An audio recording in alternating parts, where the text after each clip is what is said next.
حضور صلی اللہ علیہ وآلہ وسلم کی پھوپھی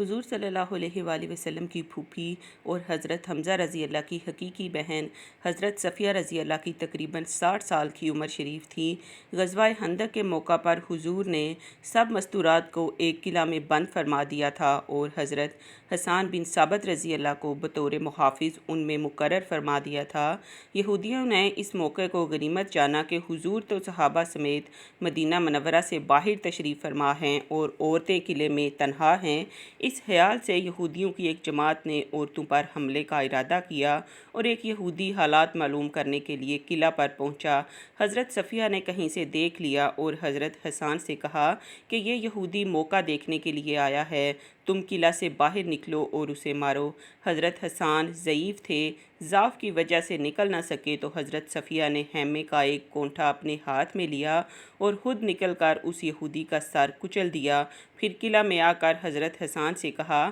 کہ چونکہ وہ یہودی مرد تھا اور نامحرم ہونے کی وجہ سے میں نے اس کا سامان اور کپڑے نہیں اتارے، تم جاؤ اور اس کے کپڑے اتار لاؤ اور سر بھی کاٹ لاؤ۔ حضرت حسان اپنے ضعف کی وجہ سے ہمت نہ فرما سکے تو آپ دوبارہ تشریف لے گئیں اور اس کا سر کاٹ لائیں اور دیوار پر سے سر کو یہودیوں کے مجمع میں پھینک دیا۔ یہودیوں نے اپنے مخبر کا سر کٹا ہوا دیکھا تو سہم گئے اور کہنے لگے کہ ہم نے غلط سمجھا ہے، محمد صلی اللہ علیہ وآلہ وسلم عورتوں کو بالکل تنہا نہیں چھوڑ گئے، ضرور ان کے محافظ بہت سے مرد بھی اندر موجود ہیں۔